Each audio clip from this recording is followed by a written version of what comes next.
Menurut Ibu Siti Fadila, melihat kemunculan hantavirus saat ini yang mulai ramai, nah apakah Ibu melihat ada pola yang sama nih Bu dengan kasus-kasus virus sebelumnya? Isu ini muncul itu berkaitan dengan adanya mereka siap membuat vaksin. Patennya vaksin itu sudah didapat pada tahun 2022. Nampaknya mereka merencanakan setelah COVID maka akan ada hanta.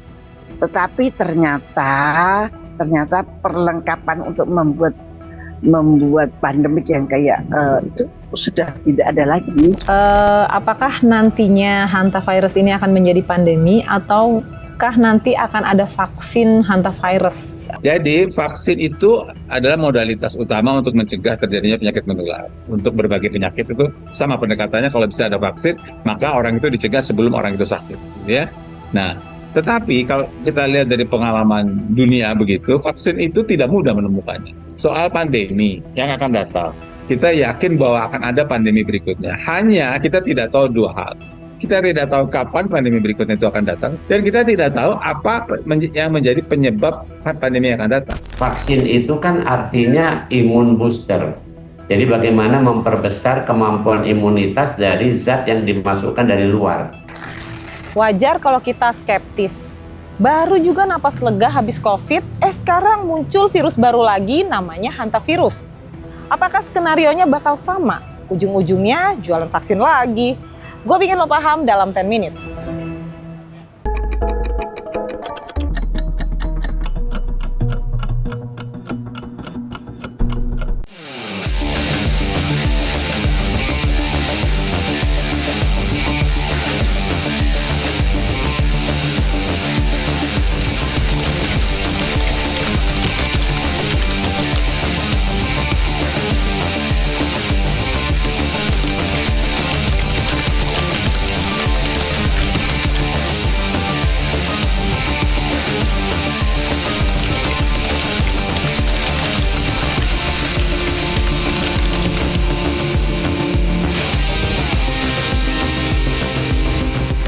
Menurut Ibu Siti Fadila, melihat kemunculan hantavirus saat ini yang mulai ramai, nah apakah Ibu melihat ada pola yang sama nih Bu dengan kasus-kasus virus sebelumnya?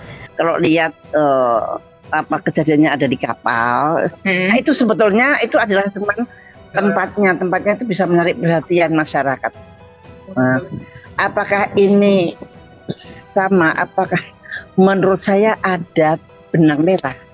Ada benang merah isu ini dengan kejadian yang seperti dahulu. Ada benang merahnya. Jadi begini, dulu COVID itu dahsyat sekali. Sebetulnya tidak menular antar benua, kemudian bisa diciptakan menular antar benua dengan hanya sekedar isu. Dan itu suatu test case yang sangat sukses untuk menggegerkan dunia. Itu test case yang berhasil untuk COVID. Jadi ternyata isu itu begitu kuatnya. Nah sekarang mereka juga akan menggunakan isu ini satu untuk persiapan mereka membuat vaksin. Artinya Ibu yakin ini akan berujung pada bisnis vaksin, jualan vaksin lagi gitu? Ya. Nah antara lain vaksin, nanti alat-alat kesehatan, alat diagnostik, kemudian data-data kesehatan kita tersedot semuanya. Nah itu satu paket. Jika memang hantavirus ini risikonya nyata, nah apakah sistem kesehatan kita saat ini sudah cukup mandiri untuk menangani diagnosa dan risetnya tanpa harus bergantung pada teknologi atau restu dari asing lah istilahnya seperti itu? Udah pasti sebetulnya kita tuh kuat. Nggak usah ikut-ikutan WHO, nggak usah ikut-ikutan asing. Apa masalahnya di daerah kita, di wilayah kita ya kita selesaikan dengan kearifan lokal kita. Ini penyakit hantavirus ini tidak menular dari manusia ke manusia, tapi tikus bisa menularkan ke manusia. Tapi manusia tidak bisa menularkan ke manusia lain. Lah kalau caranya kayak begini ya yang kita kerjain tikusnya dong, jangan manusianya. Nah, Menkes kan sudah mencatat ada 23 kasus di Indonesia yang teridentifikasi sebagai hantavirus. Nah, menurut Ibu nih, respon publik dan pemerintah saat ini apakah sudah proporsional, Bu? Atau ada kesan masalah ini dibesar-besarkan? Menurut saya nggak perlu dibesar-besarkan. Kalau ada kasus ya diobati dengan baik. Berapa yang meninggal, karena apa meninggal dan sebagainya. Apakah betul jumlah segitu itu karena hantavirus? Bagaimana mereka mendapatkan diagnosa itu? Dan berapa yang meninggal, kalau kenapa meninggal. Jadi itu harusnya Kemenkes lebih transparan, karena ini dengan jelas bahwa ini tidak akan menular dari manusia ke manusia.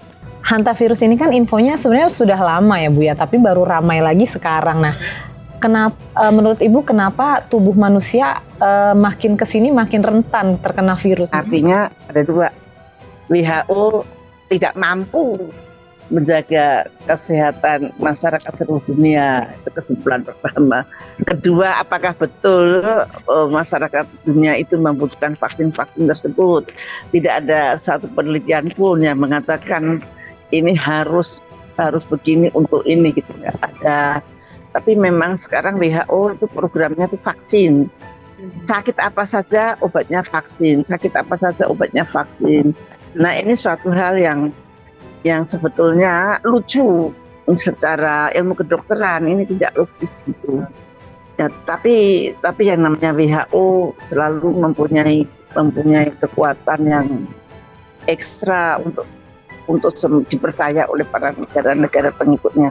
Artinya kalau kita lihat saat ini kan, tadi kan Ibu bilang hantavirus ini sebenarnya sudah dipersiapkan sejak awal 2020-an ya Bu ya, setelah COVID direncanakan hantavirus.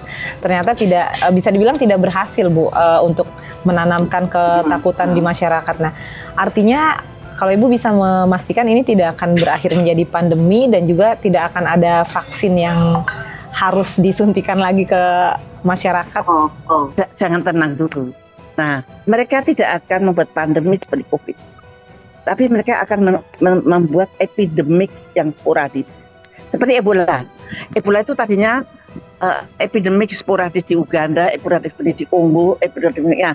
Kemudian sekarang dijadiin satu negara-negara di Afrika semua harus divaksin Ebola. Nah, itu pelajaran yang sangat berharga bagi kita.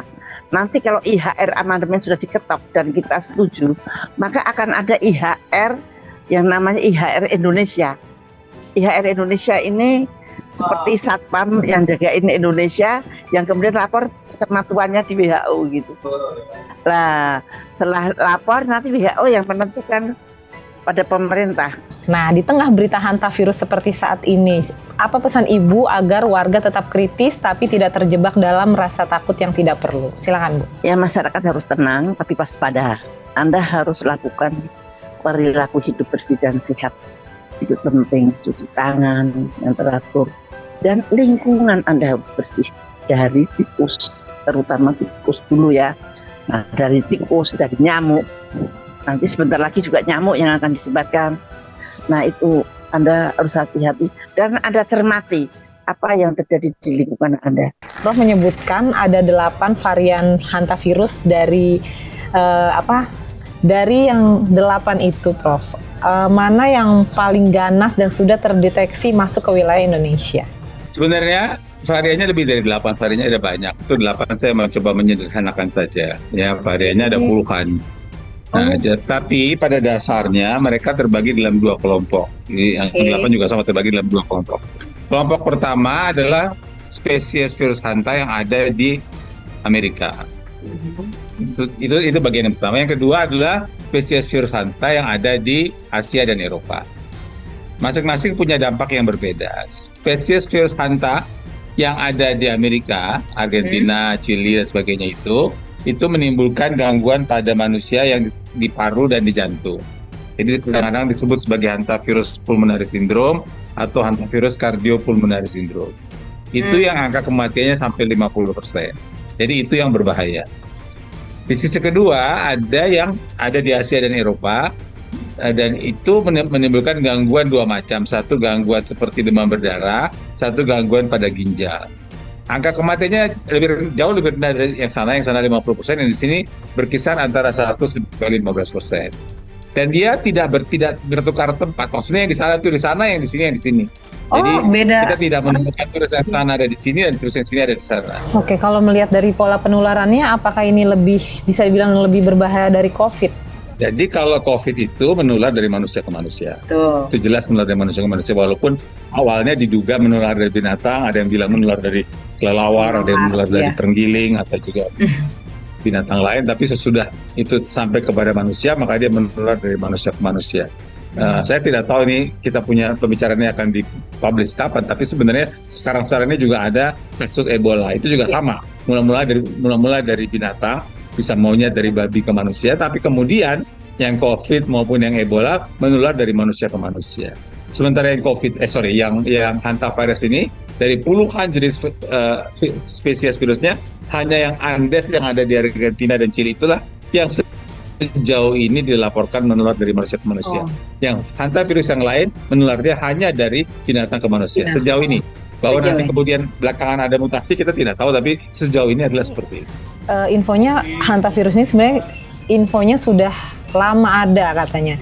Tapi kenapa baru saat ini kemudian ramai dibicarakan dan banyak yang terdeteksi sebagai suspek? Banyak penyakit yang sudah lama sebenarnya, dan dari waktu ke waktu penyakit itu terlaporkan kepada WHO. Kenapa hantavirus ini sekarang jadi ramai? Memang pemicunya adalah kejadian di kapal pesiar itu. Banyak masyarakat yang kemudian skeptis melihat hantavirus ini dianggap sebagai virus yang tidak berbahaya. Nah, bagaimana Prof. Chandra memberikan edukasi kepada masyarakat soal hantavirus ini? Jadi kalau ditanya berbahaya apa tidak berbahaya, kita mau lihat dari kacamata itu kematian sekian persen. Kalau kita bandingkan dengan COVID, kalau orang takut dengan COVID, angka kematian COVID itu di bawah 5%. Tentu tidak bisa dibilang berbahaya atau tidak berbahaya karena si hantavirus menyebabkan kematian 1-15% di Asia ini, dan angka kita sejauh ini 13% Indonesia, walaupun jumlah kasusnya baru sedikit ya. Jumlah kasusnya saya lupa berapa, dari jumlah kasus yang sedikit itu angka kematian itu sekitar 13%. Orang sekarang sering campur aduk nih soal virus. Sebenarnya apa sih yang membedakan antara hantavirus dengan virus pernapasan yang pernah kita hadapi beberapa tahun yang lalu? Oke, baik. Jadi hantavirus ini bukan dari kelompoknya virus influenza atau virus pernapasan. COVID dulu adalah dari grupnya virus pernapasan, namanya respiratory virus. Sama influenza juga dari virus pernapasan. Tapi kalau hantavirus ini betul-betul memang ini zoonotik yang tadinya mestinya ini menginfeksinya adalah hewan pengerat.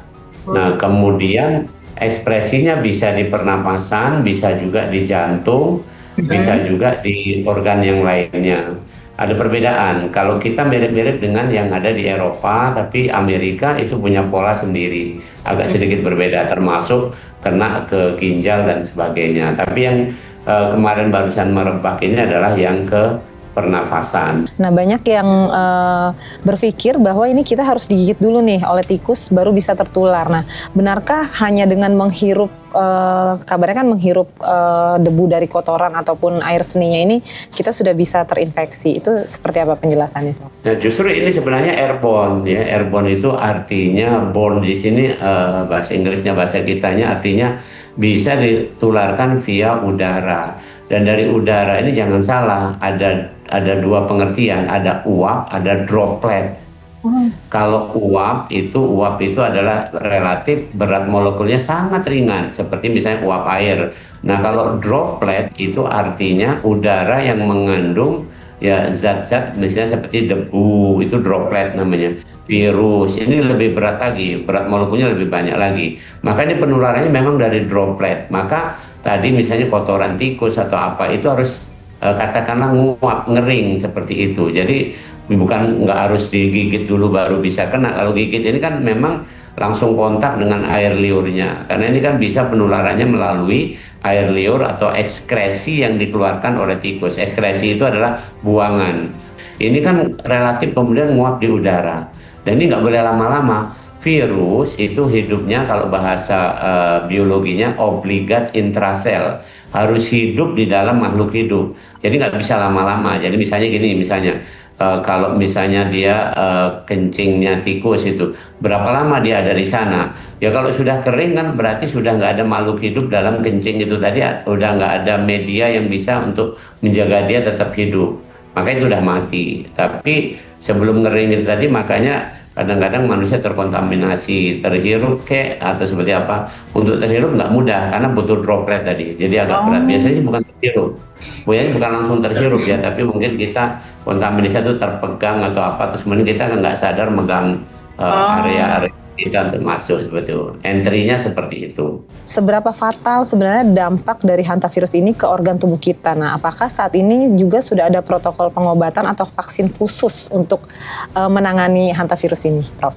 Kalau dibilang seberapa fatal, kemungkinan fatal ada, tapi tidak setinggi seperti kemarin kalau SARS, itu COVID kemarin masuk kelompok virus SARS namanya, itu tingkat fatalitasnya itu antara 20 bisa sampai 70% kita tahu kemarin itu. Tapi kalau hantavirus ini tidak sampai ini. Cuman bagaimanapun juga, karena yang diserang ini organ-organ vital tadi, utamanya adalah pernafasan, kita tahu sendiri paru-paru, kemudian mungkin aja bisa menyerang jantung dan ginjal. Tiga organnya adalah organ vital, organ utama untuk menjaga kehidupan manusia. Jadi kata kuncinya adalah bagaimana kita selalu menjaga imunitas kita supaya tetap berada di atas ambang batas untuk tidak bisa lewati penyakit.